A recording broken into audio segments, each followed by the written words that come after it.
Archaeologist Howard quarter को जब Egypt के राजा तूतनखामुन का 3000 साल पुराना मकबरा मिला, तब उसमें 5000 से भी ज्यादा आर्टिफैक्ट्स मौजूद थे, जिसमें ज्यादातर चीजें प्योर गोल्ड से बनी हुई थीं।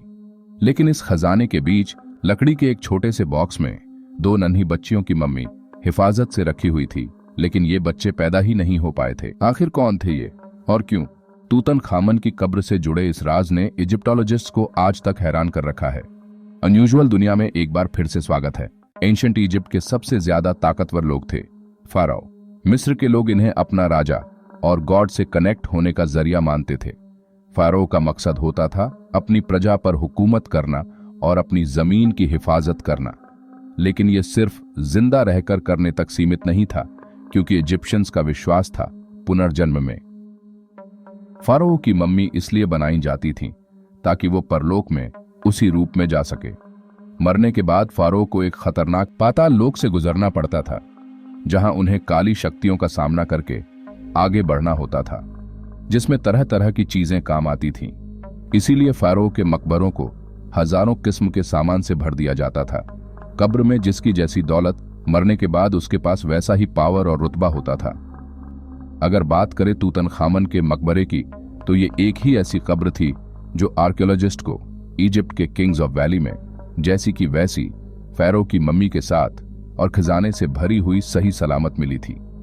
किंग तूतनखामन का मकबरा लुटेरों से और दूसरी तबाही से हजारों सालों तक कैसे बचा रहा, इस टॉपिक पर एक डिटेल्ड वीडियो हमारे चैनल पर पहले से मौजूद है, जिसे आप चाहे तो देख सकते हैं।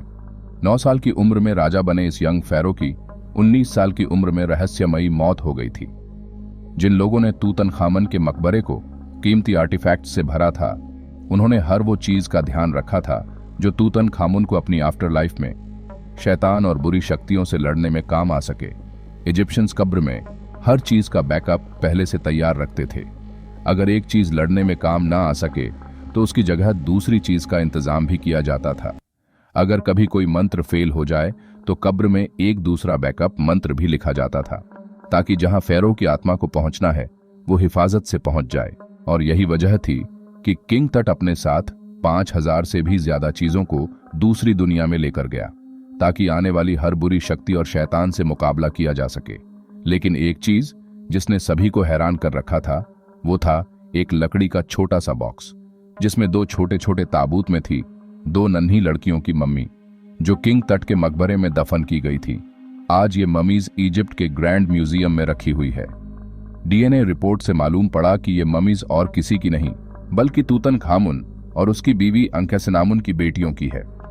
स्कैनिंग से पता चलता है कि ये बॉडी ऐसे बच्चों की थी जो पैदा ही नहीं हो पाए थे। बड़ी बेटी लगभग 7 महीनों की थी और छोटी 5 महीनों की। लेकिन क्यों इन रॉयल प्रिंसेस की ममीज को फाराओ की कब्र में काफी हिफाजत के साथ कोकून बनाकर रखा गया था, जबकि तूतनखामुन इतना दौलतमंद था कि अगर वो चाहता तो अपने जीते जी इन बच्चों के शानदार मकबरे बना सकता था। लेकिन ऐसा नहीं हुआ और इन अनबॉर्न बेबीज की मम्मी बनाकर इनके पिता की मौत तक संभाल कर रखा गया। रिसर्चर्स ने इस पर काफी मेहनत कर हर कड़ी को एक दूसरे से जोड़कर इस बात का पता लगाया कि एंशिएंट इजिप्ट में बच्चों की क्या अहमियत थी। अगर आप सोच रहे हैं कि ये एक बाप की अपने बच्चों को साथ में दफन की जाने की कोई वसीयत थी, तो ऐसा नहीं है। प्राचीन मिस्र में यह माना जाता था कि बेटियां अपने बाप की ढाल होती है और बुरे समय में वो उसके साथ खड़ी होती है। जब मौत के बाद के सफर में कोई मुसीबत आएगी तो तूतनखामुन की बेटियां उसकी रक्षा करेगी और उसका गुड लक चार्म बनेगी। तूतनखामुन 18वीं सल्तनत के आखिरी राजा थे और वारिस न होने की वजह से 200 सालों तक राज करने वाली ये हुकूमत का अंत हो गया।